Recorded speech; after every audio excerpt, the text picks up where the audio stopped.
In this video, we will deal about genicular anastomosis, which is an important anastomotic channel seen in the knee joint. So, in lower limb, we will be getting through many anastomotic channels happening between the branches of some important arteries. Now, genicular anastomosis, which we are going to deal, is present near to the bend, that is knee joint. The bend is usually referred to as genu, and it is seen near to the knee joint, that is genicular anastomosis. So in knee joint happening anastomosis, we will call that as genicular anastomosis.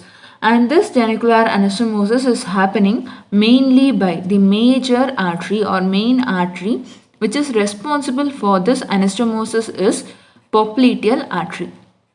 So popliteal artery is giving its branches for the anastomotic channel of genicular anastomosis. The articular branches of this popliteal artery. So the arteries which are responsible for this anastomosis is articular branches. Articular branches of popliteal artery.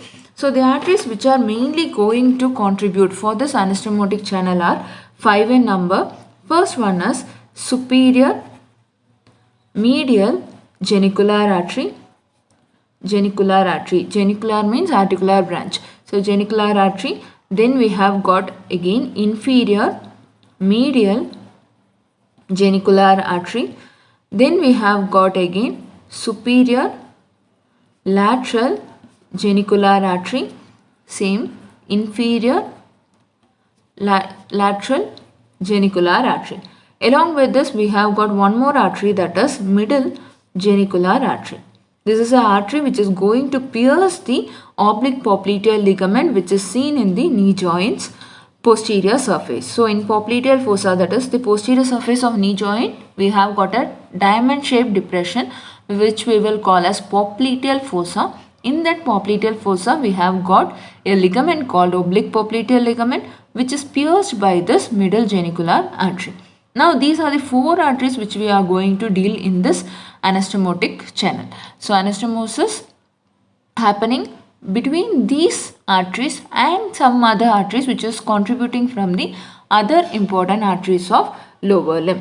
So which we are going to deal now. So we are dealing about genicular anastomosis which is contributed mainly by popliteal artery, and it is happening in the knee joint or surrounding the knee joint. So this much you remember. Now we will get to see how these arteries are anastomosing. So about the anastomosis picture we are going to see. Okay, anastomosis, how it is happening we are going to see. Now as you know, we are having 2 bones in the lower limb, in the thigh and the leg, which is responsible for the knee joint. One is we have got our femur, 2 condyles, and then we have got our tibial condyles. Okay, so this is femoral condyle and this is tibial condyle which is responsible for the knee joint. Okay, here we will consider this as medial aspect and this as the lateral aspect. So medial side and the lateral side. So obviously medial condyle, lateral condyle, here also medial and lateral condyle, and this one I hope you know, this is medial eminence, intercondylar eminence. Okay, now we will make out how the arteries are anastomosing.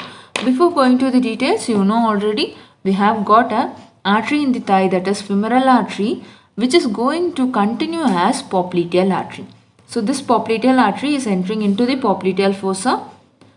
Okay, in the popliteal fossa, and then it is dividing into 2 arteries, that is we have got 2 tibial arteries. One is anterior tibial artery, another one is posterior tibial artery. So we have got femoral artery here which is going to continue as popliteal artery, and about this popliteal artery only we are going to see in detail, which are responsible for this anastomosis happening. This popliteal artery is going towards the popliteal fossa. In the lower aspect, it is dividing into 2 branches such as anterior tibial artery and posterior tibial artery. Now to deal about this anastomosis, we have got medial aspect and the lateral aspect. Now we will move on to the medial aspect. So consider we have got 4 regions actually. We have got superior medial aspect and inferior medial aspect, superior lateral aspect, and the inferior lateral aspect. So these are the four regions where anastomosis is happening: superior medial, inferior medial, superior lateral, and inferior lateral. These are the four regions where we are going to deal this anastomosis. Now the popliteal artery is giving four important branches which we know for the genicular anastomosis. In that we have got first branch as superior medial genicular artery, which you know already. Same way we have got inferior medial genicular artery, and then we have got again superior lateral genicular artery, and here we have got inferior lateral genicular artery, right? Now we are going to see each areas. Okay, now we are moving on to first supromedial aspect. So we are going to deal about first superior medial aspect. So in the superior medial aspect, we have got some arteries contributing for the anastomosis, that is superior medial genicular artery, and along with this a small branch coming from inferior medial genicular artery.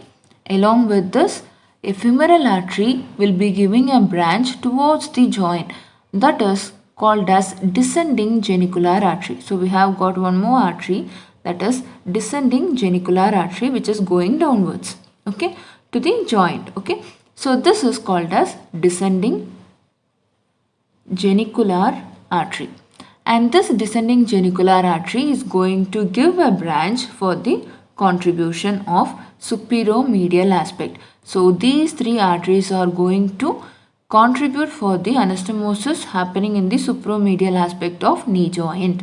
So we have got three arteries. One is superior medial genicular artery, another one is branch from descending genicular artery, which is a branch of femoral artery, and one more is the branch of inferior medial genicular artery. Okay, so this is how we have got anastomosis happening in the supromedial aspect. Okay, now we will move on to superolateral aspect. So we are moving on to superior lateral aspect. So talking about superior lateral aspect, again we have got a branch coming from popliteal artery as a main branch, that is superolateral genicular artery. So with the superolateral genicular artery, we have got contribution happening, that is this femoral artery is giving an important branch called profunda femoris artery, profunda femoris artery in thigh. And this profunda femoris artery is going to give one more branch laterally, that is lateral circumflex femoral artery. Lateral circumflex femoral artery, which is an artery going to divide the femoral nerve into two divisions. Okay, this is a viva question for you. So this lateral circumflex femoral artery, while it is winding around, it is giving a branch towards the genu, towards the knee joint. Okay, this branch is called as descending branch of lateral circumflex femoral artery. So this is descending branch of lateral circumflex femoral artery, which is anastomosing with the superior lateral genicular artery. Along with this, same like here, a branch will be coming from inferior lateral genicular artery also as a contribution. So these are the three arteries which is anastomoting in the suprolateral aspect. I will repeat again. One is we have got superior lateral genicular artery. Another one is descending branch of lateral circumflex femoral artery, and the other one a branch of inferior lateral genicular artery. Hope you understood. We have seen two areas, supromedial aspect and the suprolateral aspect. We will move on to again inferior medial aspect. So inferior medial aspect. So in this inferior medial aspect, we have got again one artery which we already know, that is inferior medial genicular artery. With this inferior medial genicular artery, we have got contribution coming from superior medial genicular arteries, a branch. Same like here, we have got a branch coming from superior medial genicular artery. Along with this, one more branch will be given by this descending genicular artery, which is coming downwards, is giving one more branch, that is saphenous branch.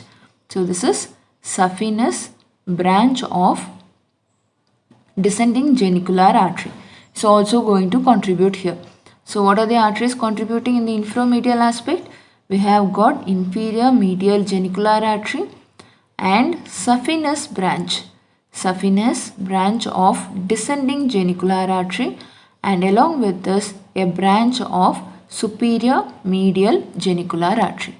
Okay, so these are the arteries which are contributing in the infromedial aspect. We will move on to infrolateral aspect.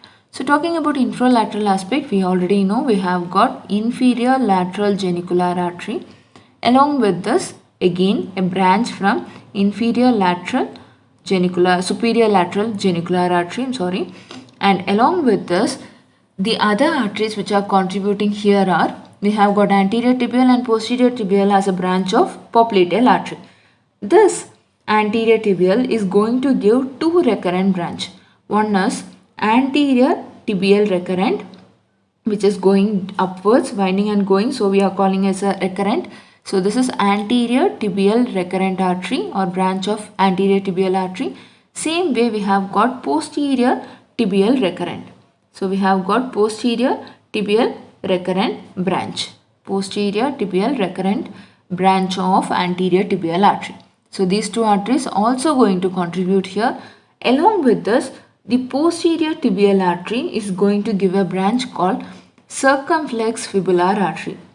So this is circumflex fibular artery. So this is also going to contribute. So you can make out we have got 5 branches going to contribute in the infrolateral aspect. I will repeat again. Inferior lateral genicular, a branch from superior lateral genicular. Along with this, we have got anterior tibial recurrent and posterior tibial recurrent, and also circumflex fibular artery. We will take it down. Inferior lateral aspect. We have got again branches coming from, main branch from inferior lateral genicular artery, and we have got a branch of superior lateral genicular artery, plus we have got anterior tibial recurrent artery and posterior tibial recurrent artery and circumflex fibular artery. Flex fibular artery. Clear? So this is how the anastomosis is happening around the knee joint. And this anastomosis is very important. Why? Because during extreme flexion of the knee joint, what happens is blood flow will become sluggish. So what, for compromising that sluggish or slow blood flow, we have got this anastomosis happening, which will provide copious blood flow for this particular joint. So this is how the anastomosis is happening, and this is of very much importance because a copious blood flow is necessary in the knee joint while flexing, and that flexion will lead to sluggish blood flow. To compromise that, we have got this many arteries forming the anastomotic channel. I hope you understood. Thank you for listening.